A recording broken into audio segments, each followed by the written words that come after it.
Yes. Hi, my dear friends. Good morning. Welcome to my channel Prithvi Vlogs.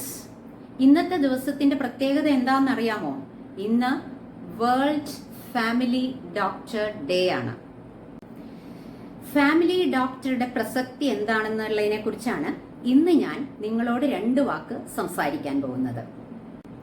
എന്റെയൊക്കെ കുട്ടിക്കാലത്ത് എന്ത് അസുഖത്തിനും എല്ലാ വീട്ടുകാർക്കും പ്രായഭേദമന്യേ ഒരു ഡോക്ടർ, ഒരു ഫാമിലി ഡോക്ടർ ഉണ്ടായിരുന്നു. പിൽക്കാലത്ത് അത് എന്ത് അസുഖത്തിനും ഒരു സ്പെഷ്യലിസ്റ്റ് ഡോക്ടർ മാത്രം കാണുന്ന ഒരു പ്രവണതയായിട്ട് മാറി. പക്ഷേ ഇപ്പോ വീണ്ടും അത് നമ്മൾ ഫാമിലി ഡോക്ടറിലേക്ക് തന്നെ മടങ്ങി വന്നിരിക്കുകയാണ് നമ്മളുടെ കമ്മ്യൂണിറ്റിയിൽ. മറ്റൊരു കാര്യം എന്താന്ന് വെച്ചാൽ നമ്മളിപ്പോ സ്വയം ചികിത്സിക്കുന്ന ഒരു പ്രവണത നമുക്ക് ചുറ്റും പലരിലുമുണ്ട്.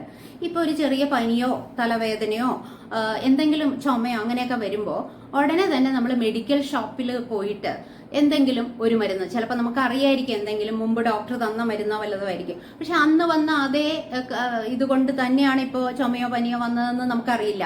അപ്പൊ നമ്മൾ എന്ത് ചെയ്യും? ആ മെഡിസിൻ പോയി മെഡിക്കൽ ഷോപ്പിൽ പോയിട്ട് മേടിച്ചു കഴിക്കും. പക്ഷെ ഇത് ഗുണത്തെക്കാൾ ഏറെ ദോഷം ചെയ്യും. അത് നമ്മൾ മനസ്സിലാക്കിയിരിക്കുന്നത് വളരെ നല്ലതാണ്. ഈ സമയത്താണ് ഫാമിലി ഡോക്ടറുടെ പ്രസക്തി.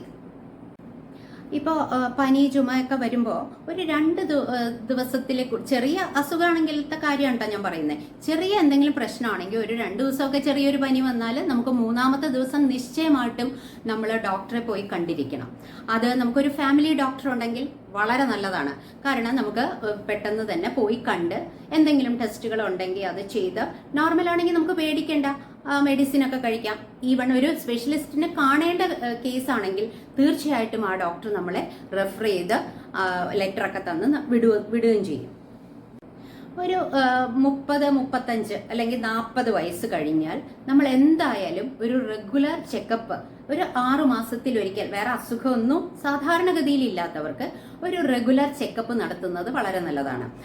അപ്പോൾ നമുക്ക് ഫാമിലി ഡോക്ടറെ കണ്ടിട്ട് ഒരു റൊട്ടീൻ ബ്ലഡ് ടെസ്റ്റോ ചെറിയ എക്സ്റേയോ, ഇപ്പൊ ചെസ്റ്റിനൊക്കെ എന്തെങ്കിലും ബുദ്ധിമുട്ടൊക്കെ ഉണ്ടെങ്കിൽ ഒരു എക്സ്റേയോ ഒക്കെ എടുക്കാനായിട്ട് ഡോക്ടർ പറഞ്ഞു തരും. അപ്പൊ അതനുസരിച്ച് അത് ഫോളോ ചെയ്ത് കഴിഞ്ഞാൽ നമുക്ക് നമ്മളുടെ ആരോഗ്യം ഒരുവിധം നോർമലായിട്ട് തന്നെ കൊണ്ടുപോകാനും പറ്റും.